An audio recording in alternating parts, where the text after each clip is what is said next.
Hey everyone, Lucky here, and today I'm going to be bringing you guys my belated Week 8 Team Builder and Battle versus Twytch and his Russia No Retreat. This week was pretty busy, had some stuff going on, and did not really feel like sitting down, putting together slides and recording this past week, and so that's why it's a bit delayed. But I did decide that I needed to put that together, and so here we are seeing this battle. Now, going into this battle, I am 6-1, and Russia's No Retreat is 0-7. So quite a discrepancy in the records, but I can't take anyone lightly, even though the records say otherwise. I know he's had a lot of close games so far. And so I really don't want to be his first win. And so I need to come out and win this also. Even though this week doesn't necessarily matter that much for playoffs, because even though 7 wins would get pretty close to clinching, I think it might clinch at this point. But next week's is even more important because against the Warsaw Rapidash, that would be a team that if I win that, then I have, first of all, then he'd have 6 losses, so everyone would have 6 losses. And I would also have the tiebreaker, and I'd have 7 wins. So next week's is more important for me clinching playoffs. This week, although it would almost clinch if I win, it still, I don't think, is an official clinch yet. So with that being said, let's get into the teams. So you can see my opponent has a team of Mega Aggron, Zeraora, Tapu Bulu, Alola Ninetales, Regidrago, Araquanid, Lucario, Galarian Slowking, Galarian Moltres, Magmortar, and Golurk. Now, one thing that's annoying about this team is I think this team has the most Pokemon that don't have Pokemon Shuffle sprites, and so I had to put 4 of their just regular Pokemon in there. So that's a little annoying. But besides that, the one thing I noticed besides his threats is that he doesn't have any hazard removal on this team. I don't believe. Which I remember when I did the post-draft power rankings was one thing that was a big issue with this team. But getting into what I think his biggest threats are offensively, Zeraora is always annoying because it can outspeed everything and has good coverage. Tapu Bulu hits really hard, and then webs are always really annoying to deal with, just because it kind of messes with your prep a bit. And it basically like giving everything on his team a scarf without actually locking them into a move. And so defensive pains, Mega Aggron can be pretty bulky. Galarian Slowking is the biggest thing I have to worry about, I think, defensively. And Golurk is also annoying for Tapu Koko because I can't just spam my electric moves against that. I mean, he also has Zeraora, but Zeraora is not the bulkiest, whereas Golurk can be pretty bulky, especially if you throw an Assault Vest on that. So what I expect him to bring. So I'm pretty sure Zeraora is coming. Tapu Bulu is probably coming, just because those both deal with Suicune well and are really good offensive threats. Golurk, I'm almost positive is coming, just because he brings it every week. And then Araquanid, I think, is coming to try to get up webs. Probable, I think Galarian Slowking is there. It could be annoying. And then possible, I have Mega Aggron, Regidrago, and Alola Ninetales. So those are things I have to keep in mind prepping for. So with that, we'll get into the team that I'm bringing. So first off, I'm bringing Tapu Koko with the heavy-duty boots, Modest Nature, which is nice. I've been able to bring Modest Nature a lot this season with Tapu Koko, because a lot of teams don't have things that are like 115 speed and above. I know he has Zero Aura, but I can't outspeed Zero Aura anyways unless I bring a Choice Scarf. So that's why we're going with Modest to get as much damage as possible. Thunderbolt and Dazzling Gleam as the typical stabs. Grass Knot is there to deal with the Golurk, and then I have U-Turn for pivoting. The boots are mostly there in case he gets webs up, so I can still have something that is unaffected by them. So next up we have Garchomp, which with Earthquake, Stone Edge, and Poison Jab has a really good matchup against his team.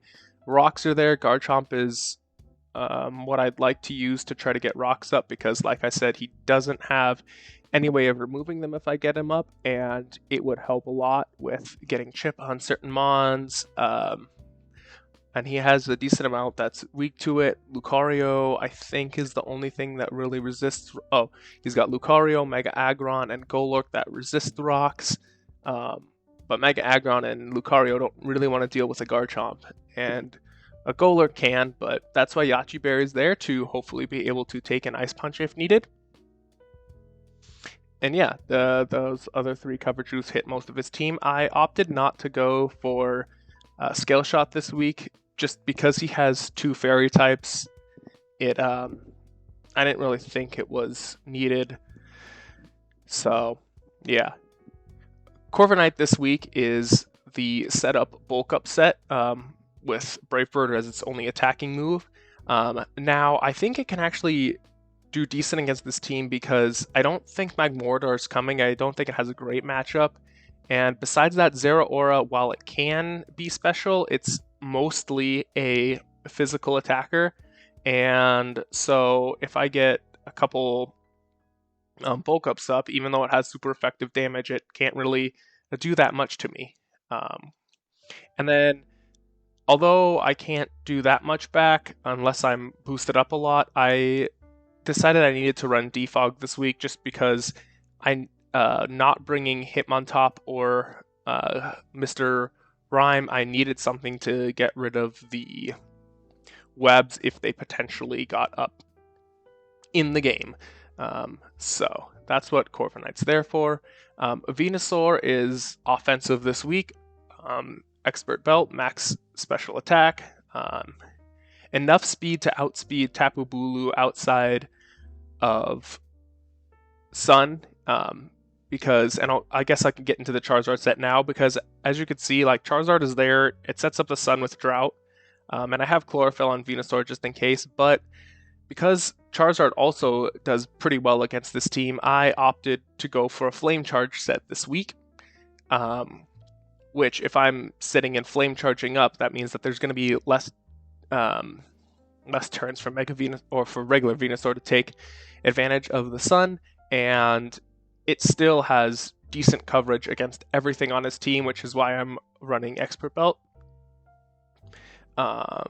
Synthesis is just there for a little bit of longevity if I wanted to click that. And then Lycanroc, we have his Choice Scarf, and that's there because I needed something to outspeed the Zero Aura. And this set also allows me to outspeed everything that he could potentially have scarfed. And also allows me to have Adamant. The only thing it can't outspeed is if he scarfs either Zero Aura or Alolan Ninetales, which if he scarfs those, then they're less annoying. And the scarf's also there because if he gets webs up, then that kind of mitigates the webs. And so Stone Edge and Excel Rock hit most of his team. Excel Rock's there, even though I'm scarfed, just to give me a option of clicking a move that's 100% accurate rock move. Close Combat is there mostly for the Lucario and Mega Aggron, and then Crunch is there for the Golurk that could potentially switch in. So that's the team I'm bringing this week, and with that, I will get into the battle.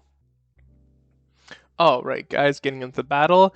As you can see, my opponent has a team of Zero Aura, Tapu Bulu, Araquanid, Regidrago, Galarian Slowking, and Golurk. The only thing that I wasn't positive was coming was the Regidrago, but it was still on my possibly coming list, so I think we did Pretty good in the prep, didn't have anything that was completely unexpected.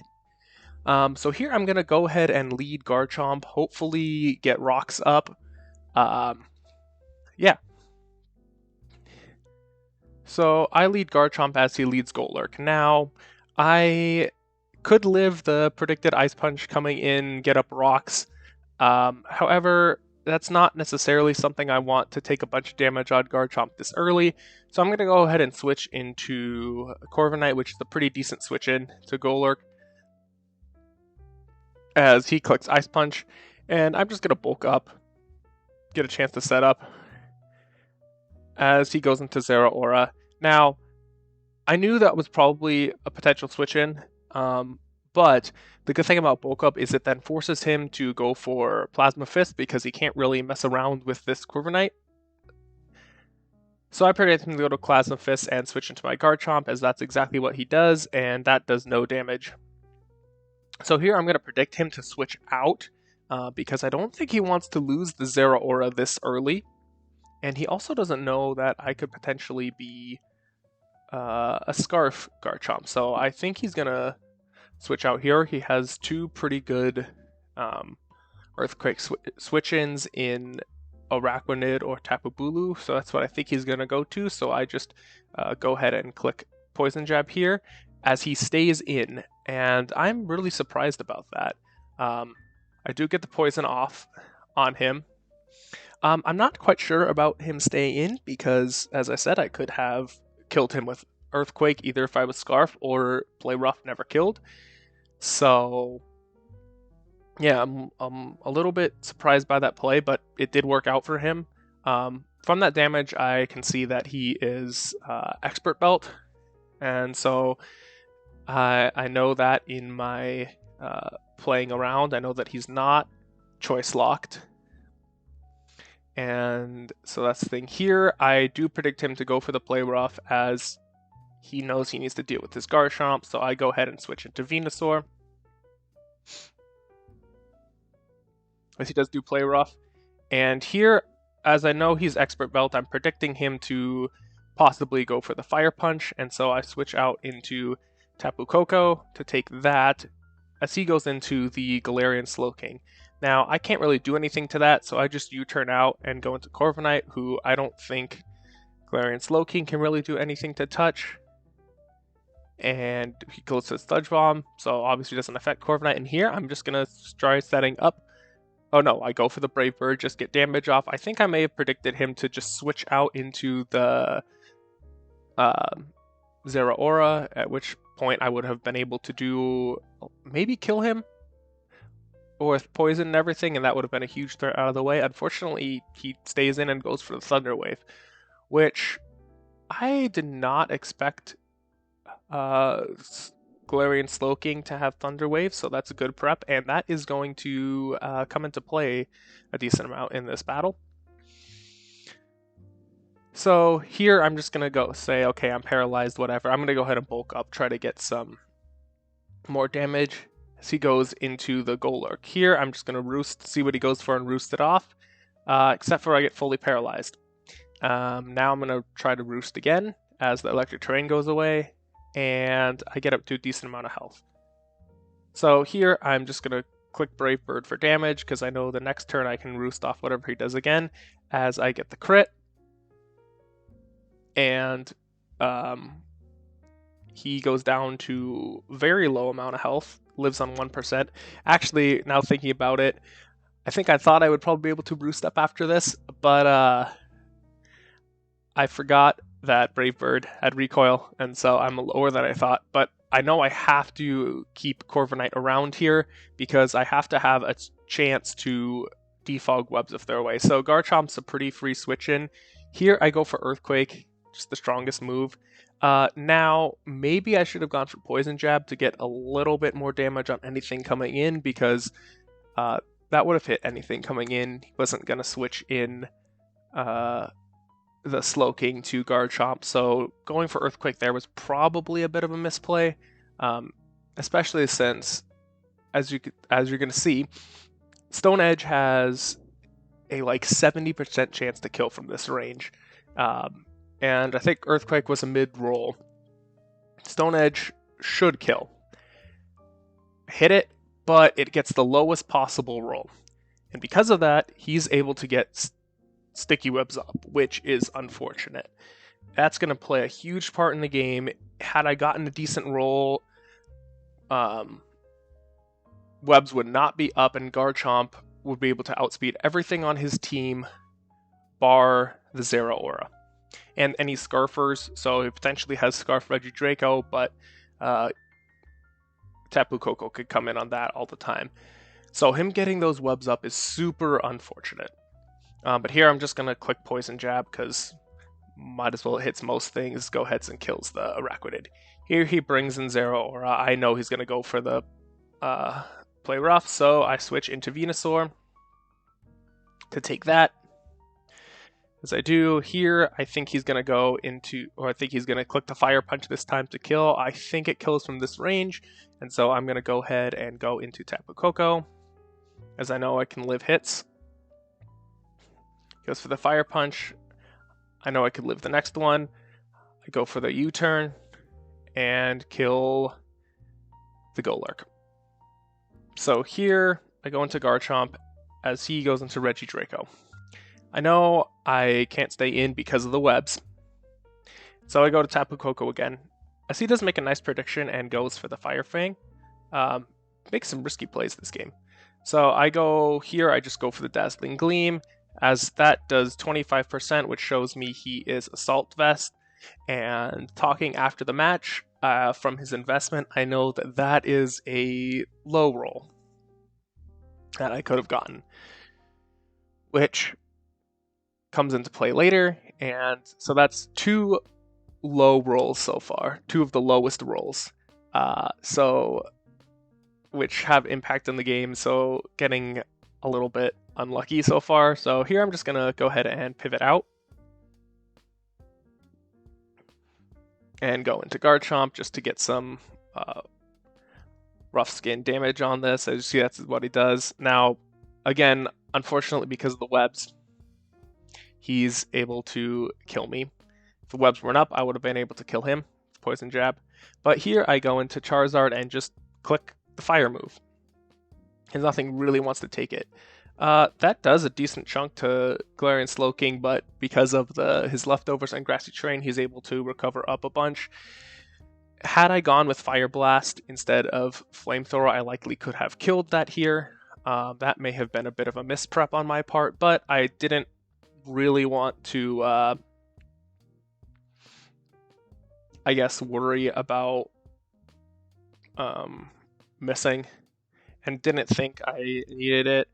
In Calcs, I probably should have seen how much it did, but whatever, that's fine. Here, I predict him to go for the Thunder Wave, and so I go ahead and switch into Corviknight because I know it can't really do anything to touch me, and this is my chance to get rid of these webs. So that is what I try to do and get paralyzed. Luckily, he stayed in here, or that could have been a big issue. Here, I go ahead and defog away those webs, so that's useful. Now I'm just going to let Corviknight go down because it did its job, got rid of the webs, as we go into Tapu Koko. And here I'm just going to click Dazzling Gleam again. Try to kill this Regidrago off. Also, the other thing now I'm thinking in hindsight, I think maybe letting Garchomp go down was a misplay because it had a good matchup against everything left, and if I knew I was going to try to get webs gone, maybe Venusaur would have been better to let go. I don't know. But here I'm just going to click Dazzling Gleam as he switches into Galarian Slowbro. I'm going to U-turn out and go into Mega Charizard Y as he clicks the Sledge Bomb, trying to kill the Koko. So here I'm just going to go ahead and click the Fire move, just get a lot of damage off. Here I switch out. Oh no, I just clicked the Fire move again, which shows me that the Regidrago is not Scarf. So here I'm predicting a Thunder Wave as I go into Tapu Koko. Here I just try to get damage off, but but the electric terrain's gone, so it doesn't do much, and I go down. So here I go into Charizard Y, go ahead and click the flamethrower. I know that the Thunder Wave's incoming, but I still should be able to do a lot of damage. So here, if I know if I click the flamethrower that something is dying. So he switches out Regidrago. I'm like, cool, I kill this, and I get fully paralyzed. Now that fully paralyzed is huge because if Regidrago was gone, I don't think he could have had anything that really wanted to deal with the Charizard. I mean, maybe he would have had an